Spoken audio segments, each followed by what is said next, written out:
Alors, comment t'as trouvé cette émission?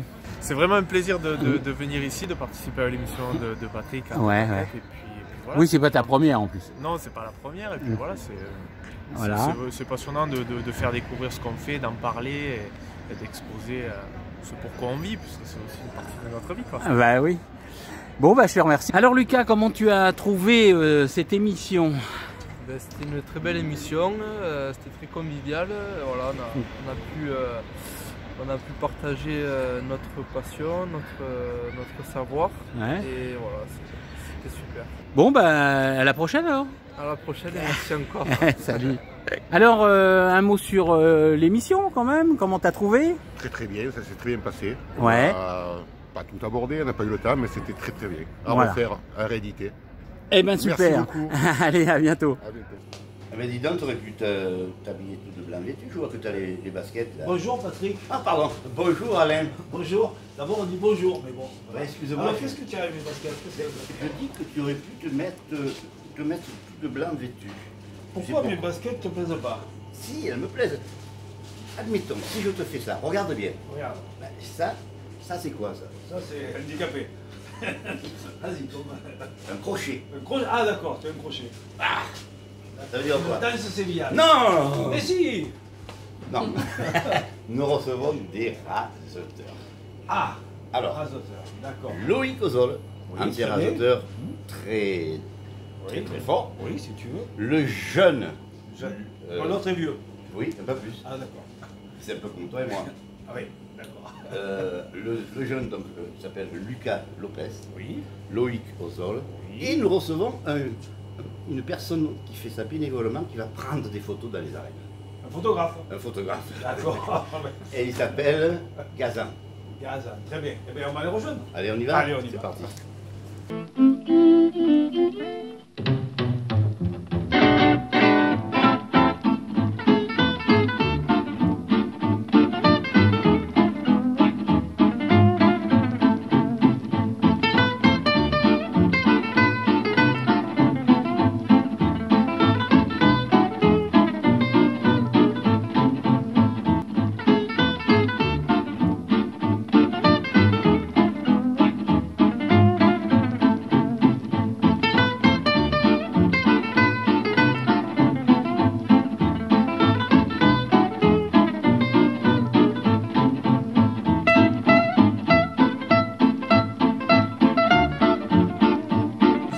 Le face-à-face entre l'homme et l'animal est spectaculaire.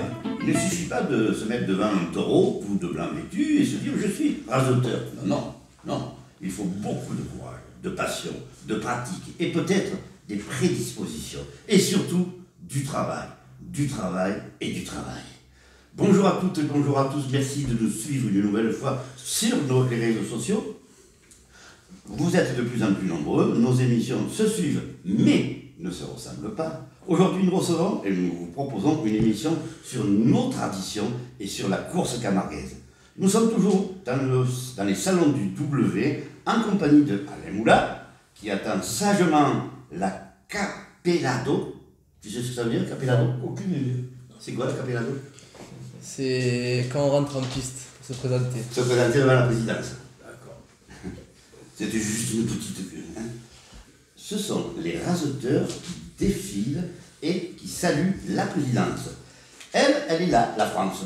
Et avec sa question, la plus nimoise des Québécoises, ou le contraire. Elle attend la première sonnerie longue qui annonce la sortie du taureau. Jérôme Puech est absent ce matin, mais nous retrouverons sa chronique Les Nimoiseries, où ce dernier nous proposera une vidéo sur la manade Billot et le récit de Jacques Toureau et Jean-Marie Billot sur les origines de la manade.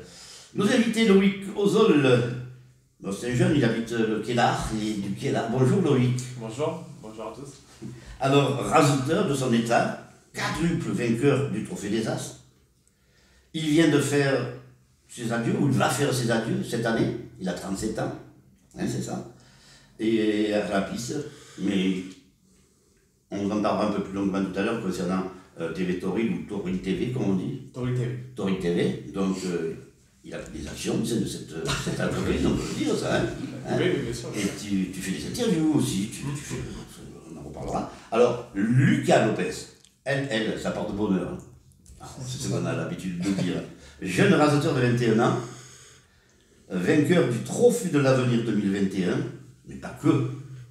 Il est natif de Bouillard et travaille dans sa commune comme technicien des espaces verts. Merci d'être venu avec ta tenue de raseteur.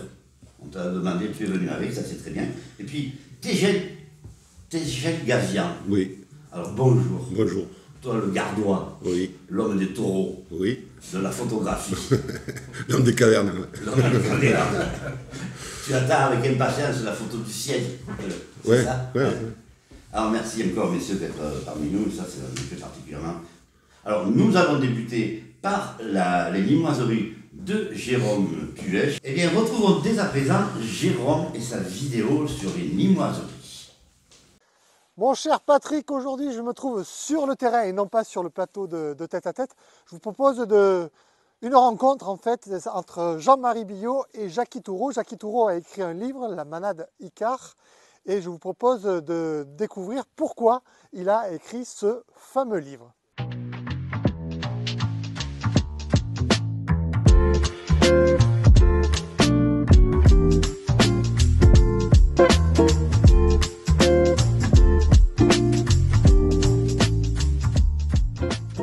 J'ai écrit ce livre sur la manade d'Icare, justement c'était pour complémenter les premiers ouvrages dont j'ai été à l'origine. Et il se trouve que Icare est quasiment à la tête de 80% de nos manades actuelles. D'accord. Elle se trouve où cette manade? Où elle se trouve? Alors elle se trouvait, bien on l'a vu en 1810, elle se trouvait à Mastivert, c'est-à-dire au Mas d'Icare de Cros. Et une branche collatérale se trouvait en 1826 au Mas d'Icare de Camargue. Parmi les manades qui descendent de la manade Icare, on trouve par exemple la manade Billot installée à Saint-Gilles. Jean-Marie Billot, grande figure camarguaise, nous explique sa genèse.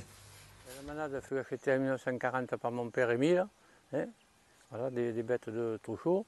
Bon, en 1954, il y a eu le premier Biodor avec une royale complète, Gary, Poète, Sultan, Carretier, Roussy et Ganot.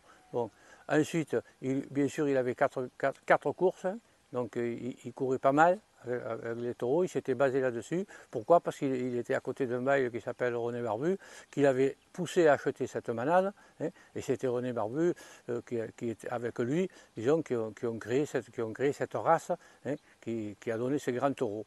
Figurez-vous que j'ai découvert également que le taureau piscine a été créé à la manade Billot. Jean-Marie nous explique exactement comment. Oui, et bien mon père, lorsqu'il a cessé un peu de courir à la cocarde, bon, pour ses raisons à lui, bon, et il a eu beaucoup de chance, il a créé le taureau piscine. Bon, ensuite, il a fait certains intervillages avec des petits intervilles, puis après, Guy Lux en est emparé avec les gros moyens de la télévision. Mais en fait, il a eu la chance d'avoir ce taureau qui s'appelait Domino, hein, que toute la Camargue connaît, puisqu'il remplissait les arènes de Nîmes et les arènes de Béziers. Bon. Et ce taureau, il le commandait à tel point que les gens qui étaient sur des gradins croyaient qu'il écoutait sa voix.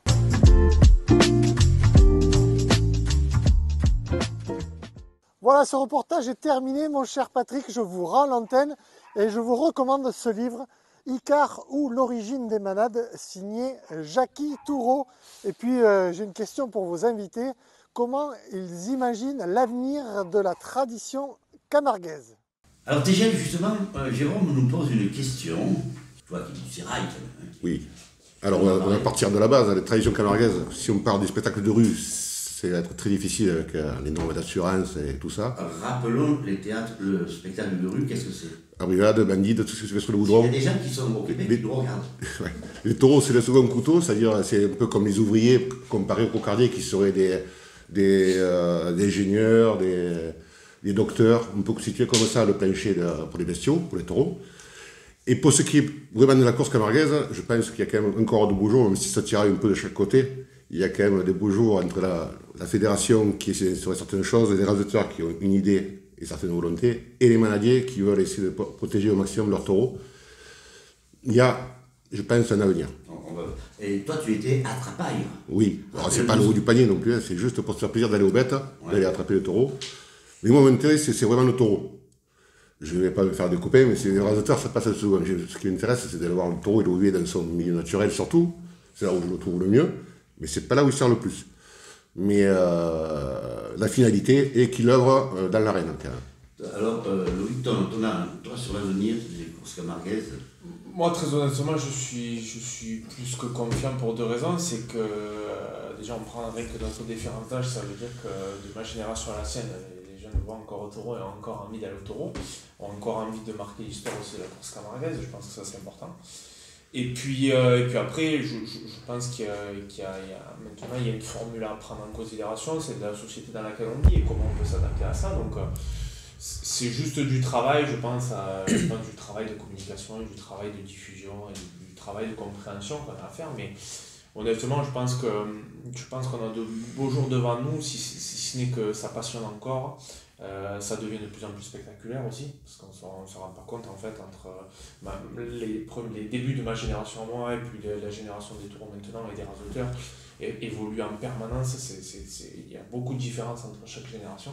Et donc c'est bien, ça veut dire que ça progresse, donc je suis assez confiant là-dessus, quoi. Et toi, Lucas? Ben, moi c'est pareil, je suis très très confiant pour l'avenir. On est beaucoup de rasoteurs, beaucoup de très bons rasoteurs. À l'heure actuelle, il y a de très bons taureaux qui arrivent aussi. Donc voilà, j'espère qu'on pourra continuer longtemps, encore très longtemps. Et que voilà, les jeunes, enfin voilà, Loïc est sur la fin, moi j'arrive, et que les jeunes derrière moi vont continuer à s'intéresser à ce sport. Et voilà. Quel conseil tu donnerais, Loïc, à Lucas? Qui prennent le plus de plaisir possible parce que ça passe très très vite. C'est aussi simple que ça.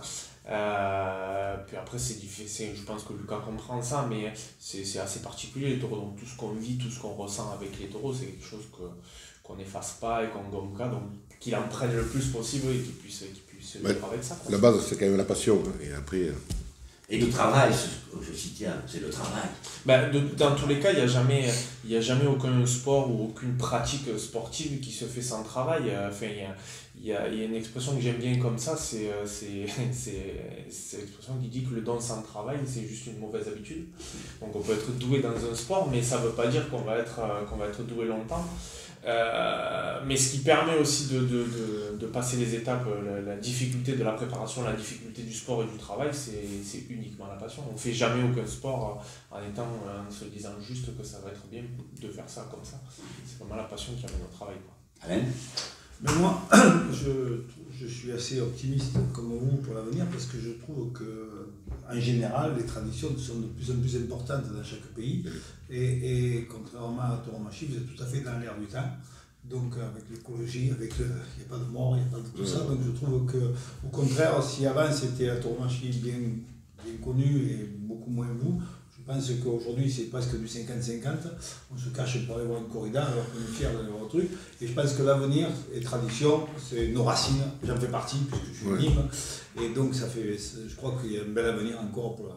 Mais c'est quand même délicat parce qu'au niveau français ou même européen, on est un pins. Si on prend la course camarguaise là où elle le touche, pour connaître ne serait-ce par les attributs de toute... Oui, mais même si on est un pimps, c'est nos traditions. Ouais. Donc ça restera. Et même s'il n'y a que Nîmes et la région, ça restera parce que nous, on vit avec ça depuis qu'on est né. Et que les jeunes s'y intéressent, la preuve, voilà. Et je trouve qu'on n'a pas besoin qu'une tradition soit internationale, c'est qu'une tradition. Une tradition, c'est régional. Ouais, Nîmes peut se revendiquer, Nîmes et la région. On peut dire que pratiquement tout village a ses arènes. Ben oui, quasiment tout le monde. Voilà. Et ça, ça restera, quoi. On ne va pas raser les arènes, c'est très rare. Au contraire, on en construit. Donc voilà, donc c'est une... Et on les rénove. Voilà. Et on les rénove. Bien. Alors, Loïc, je te cite. Oui, bien sûr. C'est l'année que je redoutais le plus, celle que je ne voulais jamais voir arriver. Pourtant, la voilà. Il est temps pour moi de clore le chapitre de l'homme en blanc. Alors, que c'est difficile, mais quand on est raseteur, un jour, on est raseteur toujours. Alors, je voulais te féliciter pour tout ce que tu as fait. Merci. Il y a quelques années. Merci. Et on va voir, nous allons voir un reportage qui illustre un petit peu ce que tu as fait. C'est parti.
si, oui, effectivement, c'est quand même...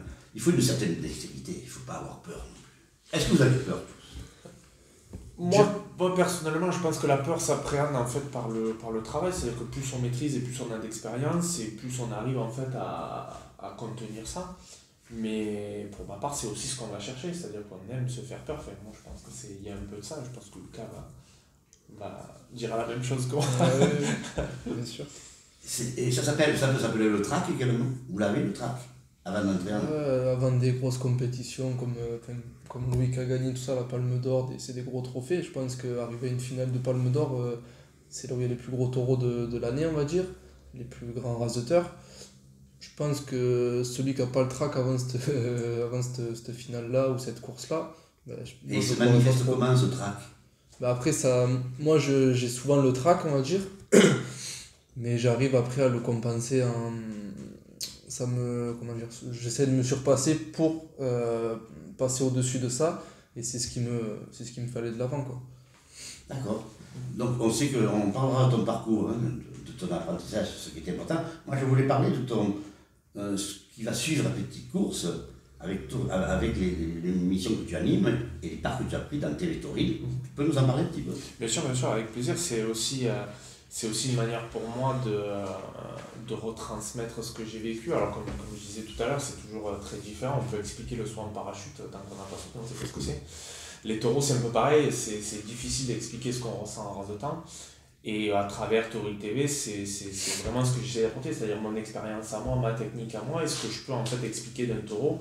Et mine de rien, même si on est un sport très régional, on est un sport très technique, où il y a beaucoup de spécificités qui rentrent en compte, et qui sont parfois, par des gens qui sont un peu extérieurs à ça, qui ont du mal à comprendre tel ou tel comportement, telle ou telle différence entre chaque taureau. Et ce qu'on essaye d'apporter avec Tauril TV, c'est ça, c'est cette pédagogie-là, cette technicité-là, et cette façon de comprendre chaque taureau, puisque chaque taureau a une place bien précise, et pourquoi celui-là là et pas celui-là. Donc c'est ce qu'on essaye de travailler, puis plus on avance et plus on voit qu'on arrive à faire adhérer, donc ça va dans le sens aussi de la découverte et d'aller chercher des nouvelles personnes et des nouveaux publics à ça. Pourquoi vous êtes un blanc? Ça remonte à quoi? Ça remonte, alors il y a plein de théories là-dessus. Il y a la première théorie qui est sur la vision des taureaux, qui fait que on va dire, les taureaux voient plutôt en nuance de gris. Donc ça permettait en fait d'être moins visible, mais il y a aussi l'autre théorie qui fait que c'était souvent en été, les fêtes, et que le blanc était ce qui attirait moins la chaleur. Donc je pense qu'il y a un peu de tout ça aussi. Auparavant, les raseteurs venaient habiller... Auparavant, c'était les cours de ferme, et le dimanche, ils habillaient les bœufs qui étaient au labour, avec de la saucisse, des saladelles, tout ça, et ils faisaient arrêter les fermiers du village dans les cours de ferme pour plaire à leur douce, et montrer leur courage, leur douce. Ouais. Par contre, mais c'était un bon petit moment. Oui, ça je l'ai dit, oui. Par contre, on acclame le taureau, mais peu le raseteur. D'après moi, c'est normal pour deux raisons. C'est que on a construit toute l'histoire de la course camarguaise autour des taureaux et des bons taureaux. C'est très difficile d'avoir un bon taureau. Et quand on a un taureau où on arrive à avoir les capacités d'un bon taureau, c'est qui est capable de se mesurer à lui. Donc concrètement, on va dire que le chemin est fait à l'inverse, c'est-à-dire quel raseteur est capable de se mesurer à lui, quel raseteur est capable d'aller se confronter à lui. Donc c'est aussi pour ça que c'est construit comme ça. Et puis même, je pense que pour un raseteur, c'est un challenge d'avoir des gros taureaux et de pouvoir justement, j'ai eu la chance d'avoir des grands taureaux comme Garland, Matisse, Guépard et bien d'autres, vous voyez, Rodin, Michou, qui étaient de très très très bons taureaux, Virard aussi. Et à chaque fois, c'est des challenges pour nous de se dire, voilà, est-ce que je suis capable de faire un rasé là, à cet endroit-là dans la piste, maintenant? C'est le taureau qui met en valeur le raseteur, alors? C'est surtout la difficulté du taureau qui met en valeur l'action, en fait. C'est-à-dire que, de mémoire, c'est que tous les grands taureaux sont toujours des taureaux très difficiles, qui mettent en doute tout le temps les raseteurs. C'est qu'on peut être le plus en forme possible, ouais, et le plus près possible. Mais il y a toujours un moment où un grand taureau peut faire douter, il peut dire, ouais, mais là, si je démarre là, ça peut mal se passer. Et c'est justement de se dire, est-ce que je suis capable de faire ça à ce moment-là, à ce taureau-là? C'est la particularité. Et le taureau comprend tout. Un peu de vista, un peu technique, là, pour certains, pour les plus gros taureaux qu'il a cités. Quelle est la durée de vie d'une carrière d'un taureau? Pas de vie, sa carrière. Jusqu'à 14-15 ans, c'est bien. Ça fait 10-12 ans de carrière à peu près. Ah oui, quand même. Mais c'est une éducation permanente, en fait. Il apprend Et plus il vieillit, plus il est difficile à ça prendre. fait un petit peu la pyramide quand même. Comme les sportifs. Il est un peu comme toi. C'est pour ça que les plus gros taureaux, les plus célèbres, le maladie essaie de les arrêter avant que ça retombe vraiment. Après, le taureau qui fera, on va dire, la première partie de course, qui n'est pas forcément le plus valorisant pour l'élevage, mais qui sert dans la course, le premier ou un deuxième, à 14 ans, mais tu peux le faire durer jusqu'à 14 ans et c'est un grand souci. Mais la vedette qui sort généralement, parce que c'est, comme disait Loïc, il y a un ordre de place pour chaque taureau. Celui qui sort 4e ou alors 6e, c'est un taureau qui est valeureux. D'accord. Chaque place a une. Il est jugé en rapport de quoi, le taureau? Vous, on sait que vous accrochez, mais lui, en rapport de quoi? Sa difficulté, c'est-à-dire que. Qui le voit ça? En fait, c'est très simple. C'est-à-dire que quand. Alors, c'est comme ça paraît normal, mais plus il y a de moments de blanc, c'est-à-dire plus, on va dire, plus il y a du temps entre chaque rasé, et plus ça veut dire qu'un taureau domine. Donc concrètement, moins il est rasoté, plus il impose du respect, et moins il y a d'événements. En fait, moins il y a de mouvements et moins il y a d'événements. Et ça, c'est pareil, c'est une perspective qu'on a souvent du mal à comprendre, c'est pourquoi il ne se passe rien là, parce qu'on n'a jamais expliqué ça concrètement. Et le fait qu'un taureau domine 10 hommes autour de lui, ou 15, ou même 8, c'est déjà potentiellement quelque chose d'intelligent chez un taureau, c'est-à-dire qu'il comprend comment lui, il peut être le moins sollicité possible. Et à partir de ce moment-là, quand le taureau pose une réelle difficulté, qui va être capable là de couper ce blanc, de couper ce silence et d'arriver à faire quelque chose. Et la domination passe, pour rebondir, passe aussi par le cul aux planches. On appelle ça le cul aux planches, c'est-à-dire qu'il va. Qu'est-ce que c'est le cul aux planches? Mais déjà qu'il surveille son rayon d'accessibilité, le taureau. Ça dépend, c'est pas forcément. C'est souvent un critère qu'on demande à des cocardiers, mais c'est pareil, je pense qu'il n'y a pas forcément. Alors, c'est pas dans le sens de ce qu'on parle techniquement des taureaux, mais je pense que c'est pas forcément un critère d'un taureau qui. Moi, j'ai vu des taureaux très braves être dans les planches, puis des taureaux se décoller de 4-5 mètres et d'être beaucoup plus durs, alors qu'au départ, on a l'impression que c'est une erreur. Un taureau qui se décolle est souvent plus vulnérable, on va dire. Mais il y a des taureaux qui arrivent en fait à se mettre dans des positions où ils paraissent plus vulnérables et où ils sont meilleurs dans ces conditions-là. Et plus ça avance, moi j'ai l'impression que sur la génération des taureaux qu'on a aujourd'hui, Lucas je pense confirmera, j'ai l'impression moi que les taureaux sont beaucoup plus à l'aise dans les espaces où on a l'impression qu'ils sont à la faute, où ils font des erreurs.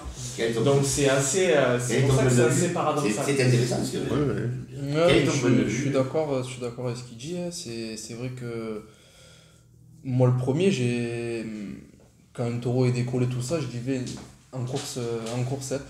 Je dis à mon tourneur, je dis vas-y fais la faute, je vais démarrer. Ça m'arrivait souvent que je pensais que j'allais le passer facilement, alors que non, il m'a mis en difficulté. Alors que jamais j'aurais pensé que j'aurais été en difficulté sur ce rasé-là. Tu viens de dire j'ai mon tourneur, explique-nous que je ne sais pas ce que c'est. C'est bien pour mon tourneur, c'est celui qui va nous appeler les taureaux, celui qui va nous tourner les taureaux. Ah, vous jouez en équipe? On joue en équipe, ouais. Et vous êtes combien par équipe? Deux. Deux. C'est un sport individuel. Il y en a un qui joue pour toi. On est tout seul. de la région, toi? Mais oui, je suis de la région. Oui. Je suis né à l'Est. On a un tourneur qui est canou, on va dire, qui nous tourne canou. Et c'est lui qui nous place les taureaux, qui nous appelle les taureaux, c'est lui qui nous fait monter les taureaux aux planches pour qu'on puisse démarrer. Et c'est lui, quand les taureaux ils sont arrêtés, c'est lui qui se met devant pour un petit peu nous cacher, on va dire, placer le taureau et qu'après on puisse démarrer. Et est-ce qu'il a été raseteur, le tourneur? Il a été raseteur et il faut qu'il ait fait minimum 10 ans ou 15 ans de... Donc c'est pas un mauvais raseteur qui devient tourneur, c'est un tourneur... Si. Enfin, mauvais raseteur, j'aime pas employer ce mot parce que... On n'est pas, là où je rejoins ça, c'est qu'on n'est pas obligé de faire une bonne carrière pour être un bon tourneur. On a eu, il y a des cas très concrets de raseteurs qui n'ont pas fait forcément des grandes carrières et qui ont été de très très bons tourneurs. Et l'inverse est vrai aussi, c'est pas parce qu'on a été très bon en raseteur qu'on peut tourner super bien. Quoi. Donc un tourneur pour toi, mais un raseteur d'un autre peut partir avant toi. Ah oui, bien sûr. Donc ton tourneur l'a préparé et un autre est parti avant. Bien sûr, il peut. Et là, comment ça se passe entre vous? C'est à moi de partir avant. Après, c'est un peu... Dimanche dernier, Frédéric Lévy, tourneur, a été gravement blessé, par exemple. ça arrive aussi fréquemment. Bien sûr. Hein. Bien sûr. Donc, est-ce que vous avez de ces nouvelles ou pas? Ça va, je l'ai eu hier, moi, par message. Bon, il a mal, hein, mais il n'a pas de fracture. Il a eu énormément de points de suture, mais pas de fracture. Tu as été souvent blessé, toi, Lucas? Non, pour le moment, j'ai pas pris de coup de corne, moi. Après, bon, j'ai pris des roustes un peu, hein, mais bon. Ah, ça s'appelle quoi une rouste? Ah, c'est un peu, comment dire, c'est être malmené par le taureau, on va dire, que je passais sous ses pattes, qui me suis fait déchirer des pantalons, mais la corne n'est jamais rentrée dans...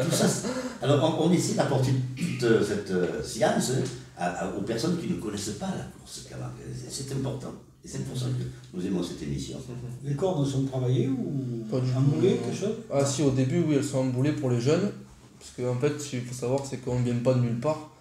On vient d'écoles taurines avant, il y a des écoles taurines un peu dans certains villages, et on apprend l'art du rasé. Et après, une fois qu'on a les capacités pour être, on va dire, raseteur, on monte en course de ligue, et là, c'est en course de ligue, c'est des taureaux jeunes, jusqu'à 6 ans maximum. Et là, il n'y a plus d'emboulage. Mais avant ça, en école taurine, tous les taureaux et toutes les vaches sont emboulés. Mais est-ce que les cornes sont coupées comme un taureau machin? Non. Donc, toi, tu as débuté dès l'âge de 12 ans? Oui, j'ai commencé à 12 ans. Comme raseteur à l'école taurine de ta commune, Bouillarde. C'est ça. Ensuite, à 17 ans, tu entres en compétition dans la course de la Ligue, dans les départements du Gard et de l'Hérault. On est bon là? Et du Vaucluse, effectivement, puisque marqué. À 18 ans, tu concours pour les épreuves du Trophée de l'Avenir. Tu as pour entraîneur Benjamin Bini.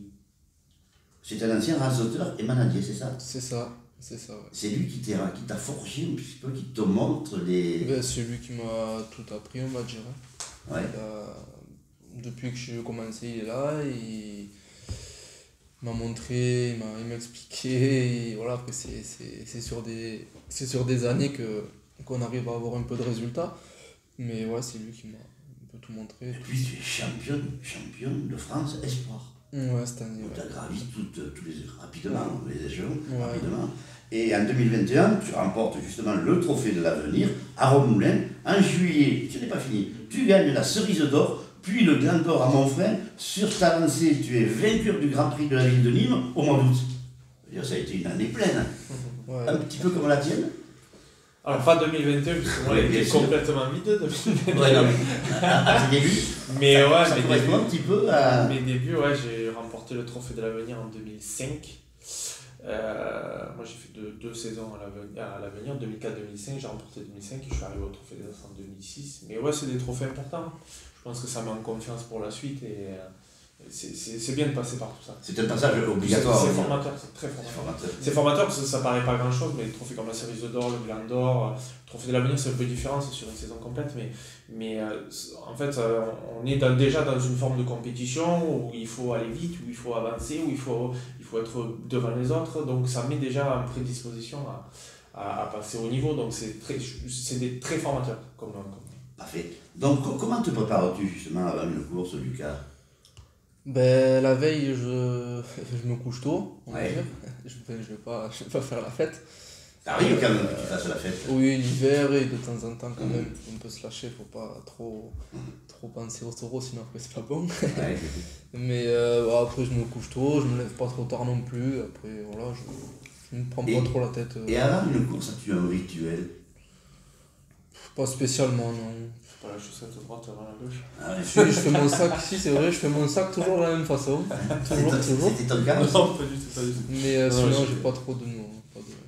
Vous arrivez à en vivre ou est-ce que c'est uniquement par passion? Est-ce que vous pouvez être professionnel de ça et en vivre? On peut en vivre, on va dire, mais pas toute notre vie. On peut en vivre, à l'heure actuelle, je pourrais faire que ça si j'en ai envie. Mais moi j'ai un travail à côté parce que voilà, comme je vous ai dit, ça s'arrête à 35, 38 ans les taureaux. Et après on n'a plus rien. Donc c'est un peu compliqué de continuer. Les anciens rasetteurs avaient souvent des bars. Oui, après voilà, il faut investir. Ouais. Enfin, voilà. Maintenant, ils achètent des taureaux aussi. Les anciens rasetteurs. Ils achètent des taureaux maintenant. Oui, bien sûr. Oui. Un peu comme Chaumel a créé une manade aussi. Hein. Ouais. Ça. Ouais, après, moi je rejoins Lucas sur un truc, c'est que moi par exemple j'en ai vécu, j'ai jamais travaillé à côté, j'ai toujours fait que ça. Et je pense que ça influe aussi sur la réussite. Alors certes, à 20 ans, on a forcément des fois du mal à se projeter. Mais le fait de faire que ça, ben, en fait, on est obligé de réussir aussi. Donc on a une espèce de challenge où je sais que moi j'ai construit toute mon enfance et toute on va dire, ma période de raseteur pour être le meilleur et arriver à faire ça. Je ne voulais pas d'autres alternatives à côté. Mais le fait de réfléchir comme ça, c'est bien aussi parce qu'à la sortie, ben, moi j'ai eu de la chance, ça a marché, mais ça aurait pu très mal tourner. Et voilà, donc c'est vrai que... Et donc tu as suffisamment, pardonne-moi, Bien sûr. gagné d'argent pour pouvoir investir avec Télétouring? Ben ça d'une part, enfin moi j'ai investi un peu moi pour moi, j'ai eu de la chance de tomber aussi dans des périodes où j'ai pu faire de l'immobilier, mais ça ne m'empêche pas d'être pas contraint, puisque je ne suis pas contraint de travailler, mais je ne peux pas finir ma carrière et me dire maintenant j'arrête de travailler, c'est fini. Vous vivez uniquement de primes de corrida ou est-ce qu'il y a des sponsors? D'où viennent leurs revenus? Non, les sponsors c'est très minime, c'est vraiment que sur les primes des courses, Et ça peut, enfin, si c'est pas indiscret, ça peut aller de combien à combien de primes? De 90 au Trophée des As, ça sera 90 à je sais pas, 2000, 2500 euros. Dans la journée? Oui. Sur un crochet? Non, c'est sur une journée entière. Journée entière. On va dire les plus petites journées c'est 200 €, les plus grosses, vous pouvez aller jusqu'à des grosses courses, 3000. Il a une bonne réflexion dans ça, pour son avenir tout jeune. Ben oui, c'est une bonne réflexion et en fait, je pense aussi qu'il n'y a pas de bonne manière de voir les choses, c'est surtout si c'est la sienne et que ça fonctionne, on n'a pas de raison, enfin moi il n'a pas de raison de faire comme moi si ça fonctionne comme ça pour lui, je pense que chaque personne a sa manière de fonctionner. Est-ce qu'il est un exemple pour toi, Loïc? Bien sûr. Quand on regarde son palmarès, voilà quoi. Parce qu'on a parlé de...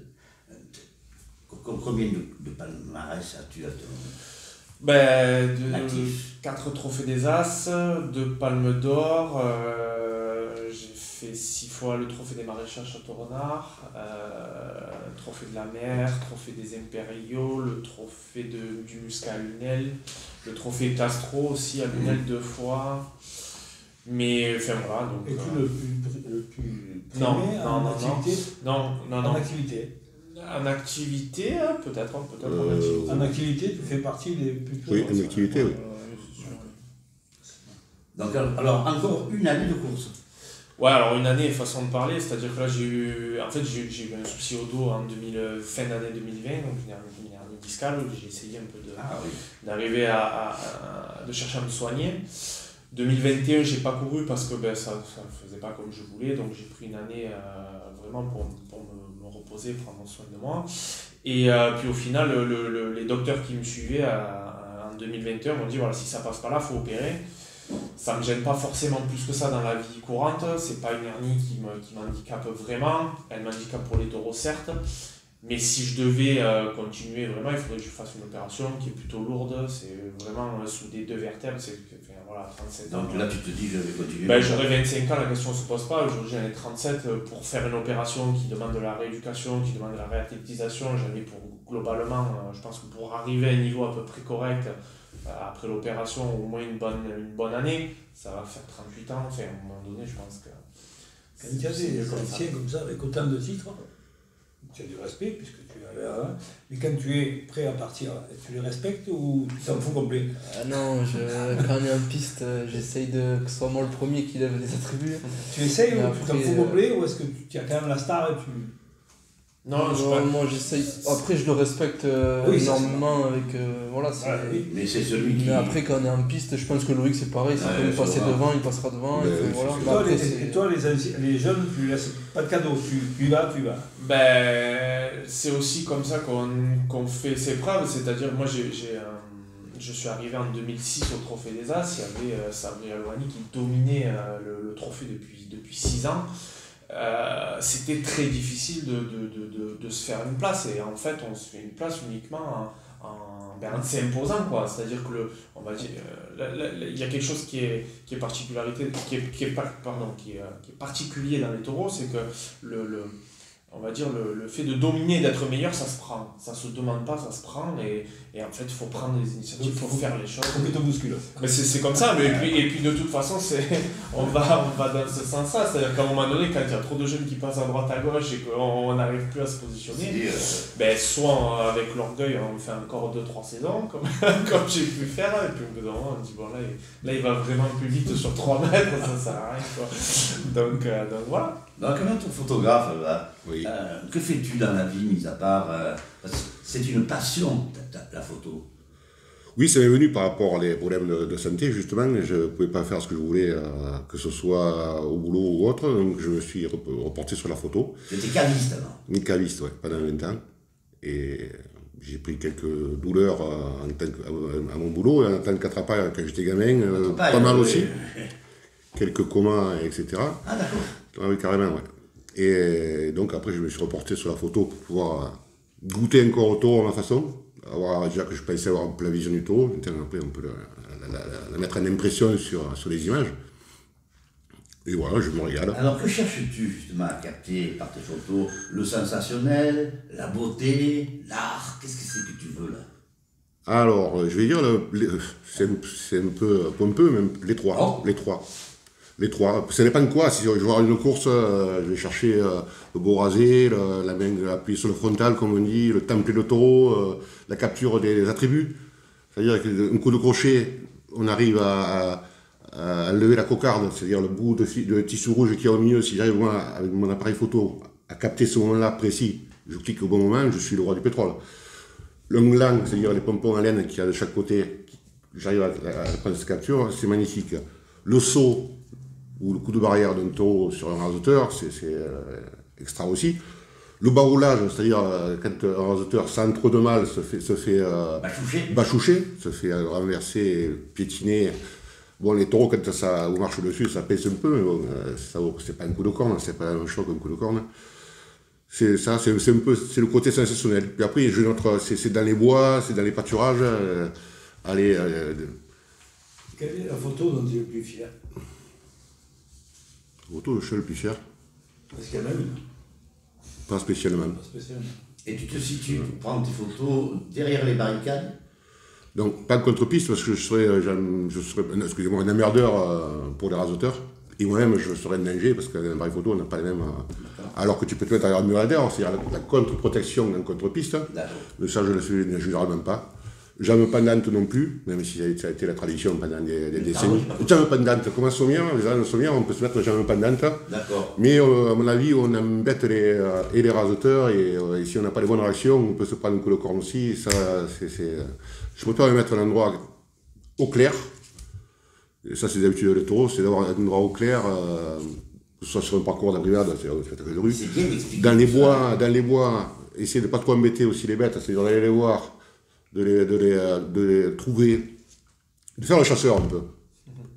Je les tire avec mon appareil photo, et quand je sens qu'elles sont un peu trop sauvagies, que je commence à les embêter, hop, je m'en vais. Je reste 1 heure, 1 heure et demie. Sinon, ils tournent, et il n'y a rien d'intéressant pour personne. Mais si on parle des attrapailles, oui, dans les anciens mots par exemple, oui, vous perturbez tout le monde, le taureau, les cavaliers. Et bizarrement, je ne veux pas les prendre en photo, parce que je trouve que maintenant, ça a changé entre mon époque. Ah, mais moi, quand j'étais le Troubillon. Le Troubillon, ouais, c'était... Ouais, mais il faut savoir une chose quand même, c'est que la course camarguaise, de son origine, elle part de là, en fait. Oui. On a souvent tendance à ne pas l'expliquer. Mais les origines des courses de taureaux, c'est qu'en fait, avant, souvent, les manades transhumaient les bêtes on va dire, de la partie du haut du Gard, et descendaient pour aller au Sainte-Marie-de-la-Mer ou contre la mer, pour faire ce qu'ils appelaient du fumage.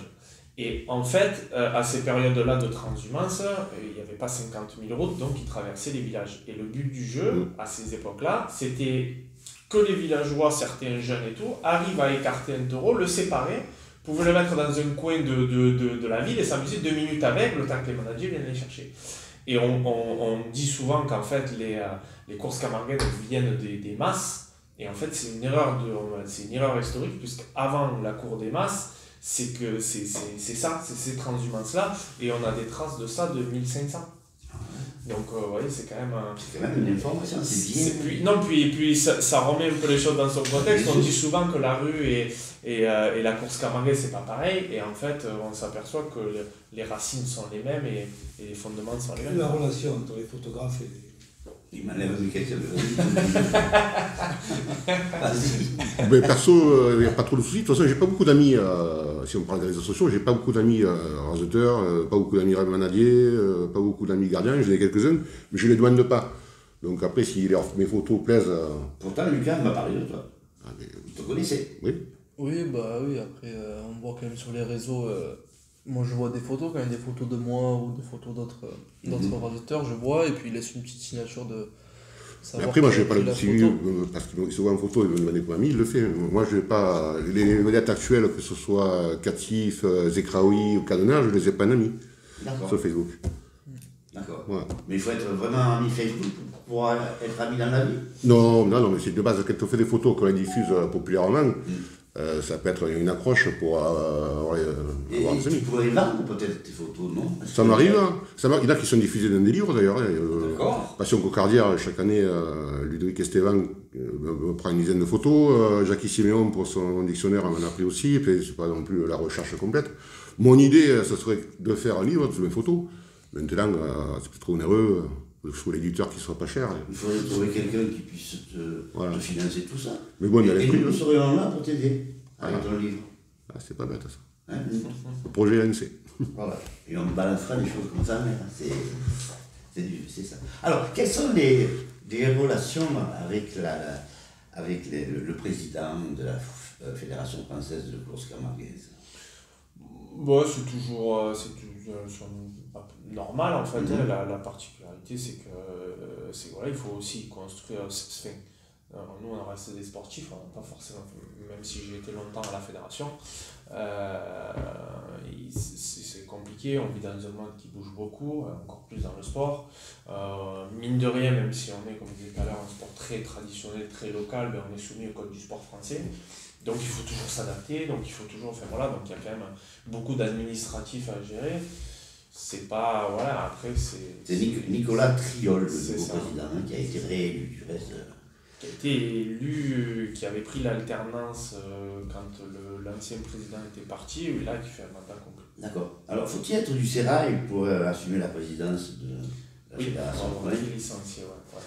Donc c'est un ancien raseteur. Alors lui a été raseteur, mais ça peut être un ancien ouvrier, ça peut être un membre d'un club taurin, mais il faut avoir été licencié. D'accord. Il faut avoir été licencié. Dis donc, et toi tu pourrais y retourner dans cette fédération? Oui, mais vous me souhaitez du malheur. Non, c'est pas... En fait, c'est pas... Beaucoup de réunions. Ben, c'est pas forcément beaucoup de réunions, c'est la manière en fait dont on appréhende la fédération française qui est très complexe à gérer. Pour deux raisons, c'est que la manière dont les statuts de la fédération sont construits fait que beaucoup on va dire la majorité des voix sont attribuées à des bénévoles. Donc ce qui en soi peut être une bonne idée, mais ce qui est des fois en fait qui n'est pas coordonné avec les professionnels, c'est-à-dire qu'on a une majorité de gens bénévoles pour qui c'est des passions et qui sont indispensables et qui permettent le fonctionnement de la course camarguaise. Mais à côté de ça, on a aussi des gens, des professionnels comme Lucas, ou comme moi j'ai été, ou comme Lucas maintenant. On a des organisateurs privés, c'est-à-dire ceux qui sont en société. On a des managers, des éleveurs qui lèvent des taureaux, eux, toute l'année. Et des fois, en fait, faire un consensus entre des bénévoles qui, entre guillemets, sont passionnés, mais n'ont pas forcément cette relation professionnelle d'argent, de ce que ça peut coûter, en fait, chaque chose, ben, des fois, c'est très complexe. Très complexe. Alors, c'est important de ne pas prendre la grosse tête dans cette discipline. La triche n'existe pas, d'une part. Hein? On ne peut pas faire semblant dans ce métier. Lucas? Moi, j'ai vu deux grimaces quand même, je suis peut-être pas d'accord avec ce que tu dis. Après, il y a toujours un peu des pas de la triche, mais des litiges, voilà. Les litiges viennent de qui? Viennent des gens qui jugent ou viennent des raseteurs? Non, oui et non. Entre raseteurs ou des fois sur l'attribution de prix de taureaux, par exemple, c'est souvent, pas souvent, mais c'est de temps en temps soumis à des litiges. Ouais. D'accord. Alors vous savez, nous avons une coutume ici. Une coutume qui fait que nous demandons à la plus française des Québécoises ou la plus québécoise des Françaises, on ne le sait plus, de poser une question à nos invités. Alors, c'est parti.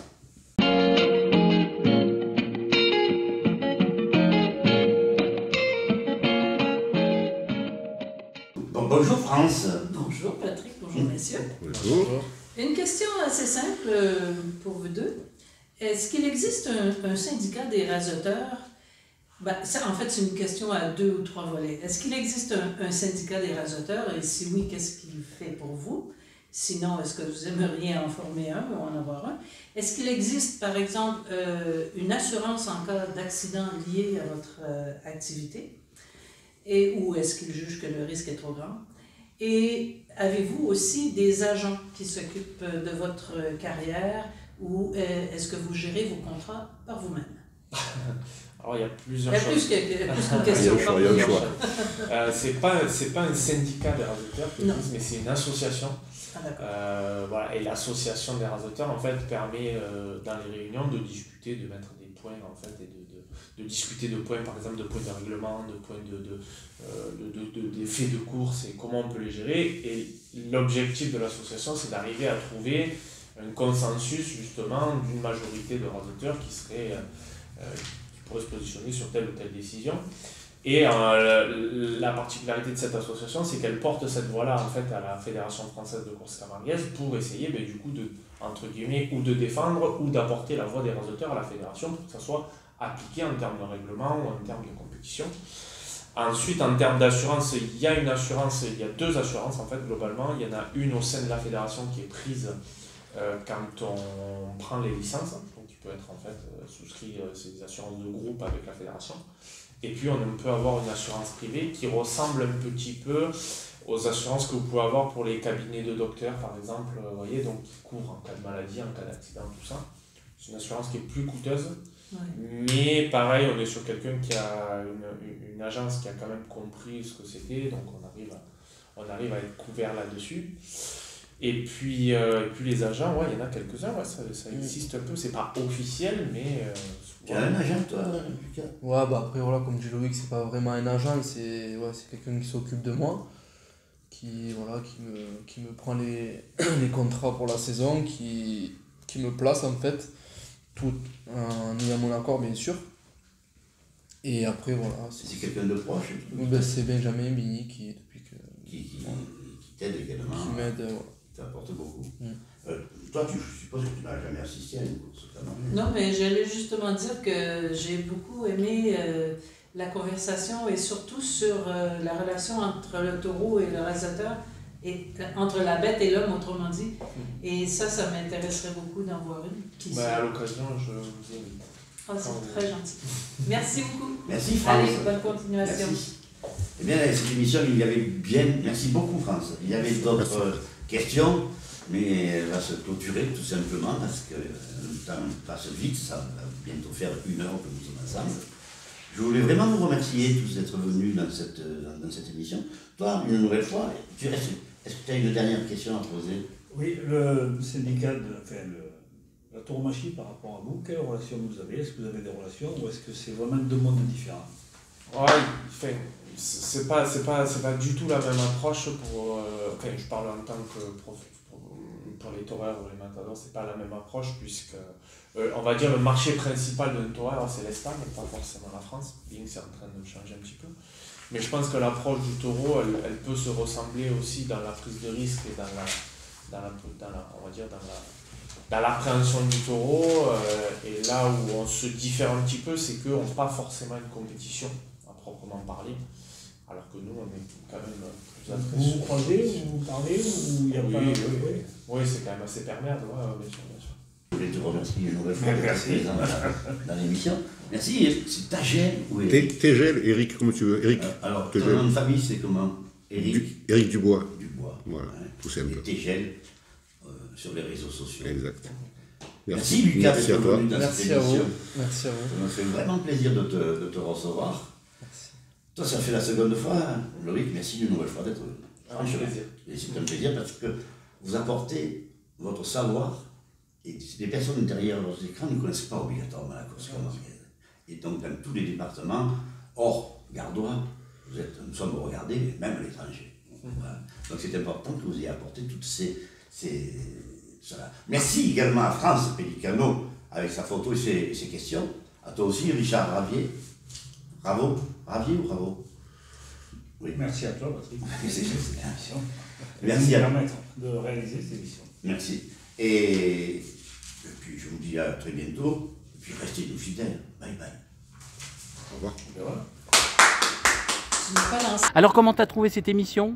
Ben moi j'ai beaucoup aimé l'émission parce que on y a expliqué beaucoup de subtilités, on a eu beaucoup d'informations sur la course camarguaise et ça nous démontre justement la différence avec le reste de la tauromachie. Et j'ai bien aimé surtout tout ce qui était la relation entre l'homme et la bête. Et oui, on avait des invités qui ont vraiment fait un beau travail pour nous expliquer tout cela. Et j'ai bien hâte d'assister à une vraie course camarguaise. Ah ben voilà. Merci. Merci à toi. Au revoir. Comment tu as trouvé l'émission? Eh bien écoute, instructive. Ah oui. Parce que c'est quand même, c'est à la fois une tradition de la région, mais qui n'est pas trop nîmoise. Et c'était instructif parce qu'on c'est surtout dans les villages autour, quoi. Donc voilà, donc voilà. Nous ni moi qui sommes un peu, on le regarde un peu de haut. Tu vas aller voir de plus près dans certains villages, à Millau, à Caveyrac, à Beaucaire, etc. Non, c'est surtout que j'ai appris parce que s'aperçoit que c'est aussi des sportifs de haut niveau et que c'est des gens qui méritent toute l'attention. Et puis j'ai beaucoup apprécié. Ouais, ok, merci. Merci.